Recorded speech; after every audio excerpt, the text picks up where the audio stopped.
We know Web3 is hot. And in the Philippines, we know that BPO is hot with those outsourcing gigs, right? What happens when you merge the two together? That's what we're going to talk about today, Chris. Yes, we are. Business process organizations moving into Web3. Here we go. Yeah, here we go, it's the Web3 show. Before you know, it will be Web4, then Web5, Web6, Web7. But now it's Web3, so let's all go to heaven on a podcast here. This ish is the best. Learn and laugh with Travis and listen to Chris. Donald Lim's in the house with Verity and Nova, talking about AI to help you get over. Yeah, like I said, it's the Web3 show. Now you know what you didn't, so let's freaking go. Hi everyone. So this week we're going to talk about the BPO capital plus Axie Infinity capital.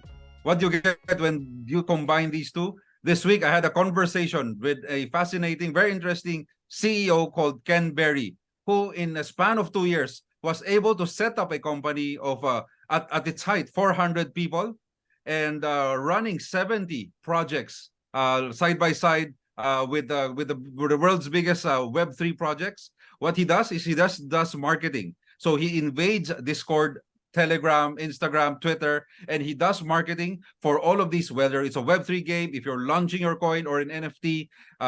He calls the company Blockchain Network Philippines. So it's called BNP.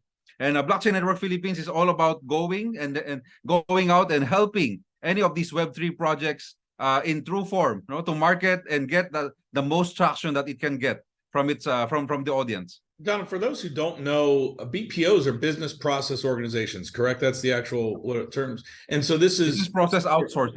Right. It's business process outsourcing. That's what it stands for. So business process outsourcing firms are a major portion of Philippines economy. It is the BPO capital of the world, took over India's role in that regard with call centers and things several years back. Highly intelligent, English-speaking, young workforce, very native to social media and all the Web2 technology. So it seems like a natural fit. Is he the only one doing it? Well, so far, he's the only one who has this scale. And at the same time, because he's in the speaking circuit of a lot of the Web3 conferences and events, every time he goes out, he comes home with a lot of fishes. Yeah. That's great. Now, one thing I would suggest to them, and he must be doing a good job with his team because they're working on 70 projects at any one time. That's one thing is you have to be careful of, is because I've experienced that in the past where you utilize an outsourced sort of a marketing tool like this. They go out and they do Telegram contests and Discord, and they just bring in, sometimes they can bring in a lot of members that aren't necessarily the best kind of community members. So I think as they're refining their process, they'll figure out what is working and what's not working over there. Yep, and everything is just at its starting point. So we'll wait and see if this becomes, the behemoth that it is, and it may be the next evolution of a BPO in the country.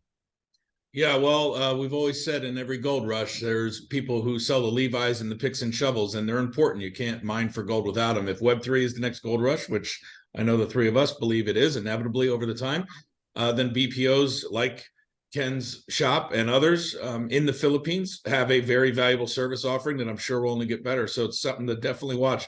Yeah, we did. They are actually. I would add this, Chris. I would add this is that they're using a unique model.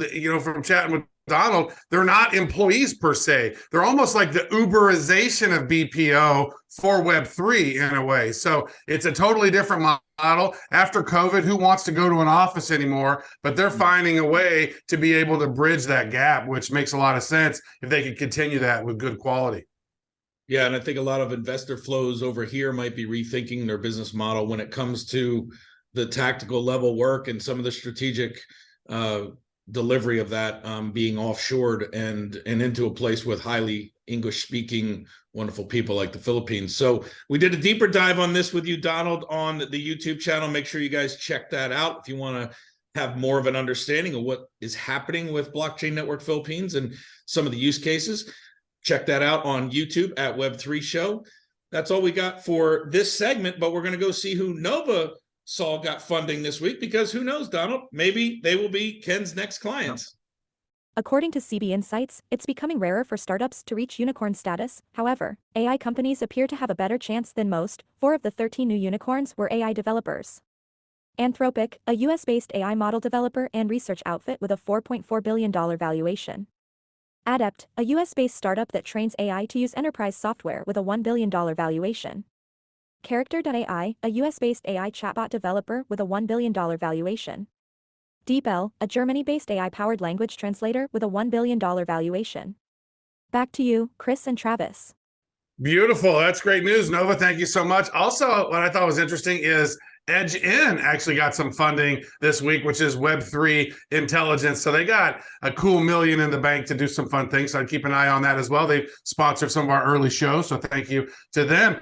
And again, you guys like tuning in? You like what we got going on? We got other things going on. We got this going on. We got that going on. We got this. You can subscribe. Make sure you do that. Or tune into one of our playlists or watch some of our long form content. What else should they do, Chris? Check it out on YouTube. The deep dives are great. Donald, it was an awesome conversation and really good insights on what's happening over there. So every week we do the same thing. We'll take these short episodes and go deep for those who want them. Thank you so much. We'll see you guys next week. See you next week.